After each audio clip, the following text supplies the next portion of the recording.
आपल्या सर्वांचं बुलेटिनमध्ये पुन्हा एकदा स्वागत। उपमुख्यमंत्री एकनाथ शिंदे आज दिल्लीसाठी रवाना झाले। नगरविकास खात्याच्या बैठकीसाठी ते दिल्लीला गेले। दिल्लीमध्ये वरिष्ठ नेत्यांची ते भेट घेणार असल्याची विश्वसनीय सूत्रांनी माहिती दिली आहे। या संदर्भात आणखी माहिती माझे सहकारी शुभम उमाळे आपल्याला देत आहेत। शुभम, उपमुख्यमंत्र्यांच्या दिल्ली दौऱ्यासंदर्भात आणखीन काय अपडेट्स आहेत? कविता, खरं तर उपमुख्यमंत्री एकनाथ शिंदे दिल्लीसाठी रवाना झालेले आहेत आणि दिल्लीसाठी रवाना होत असताना ते पब्लिक फ्लाईटने ते ट्रान्सपोर्ट करण्याच्या ठिकाणी जात आहेत। दिल्लीमध्ये महत्वपूर्ण बैठका ज्या आहेत त्या देखील संपन्न होऊ शकतात। दिल्लीतील एनडीएचे जे वरिष्ठ नेते आहेत त्यांची देखील ते भेट घेण्याची दाट शक्यता जी आहे ती वर्तवण्यात येत आहे, असं विश्वसनीय सूत्रांकडून समजून येत आहे।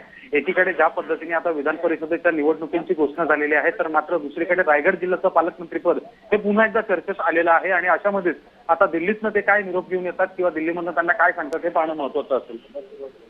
धन्यवाद शुभम या माहितीबद्दल।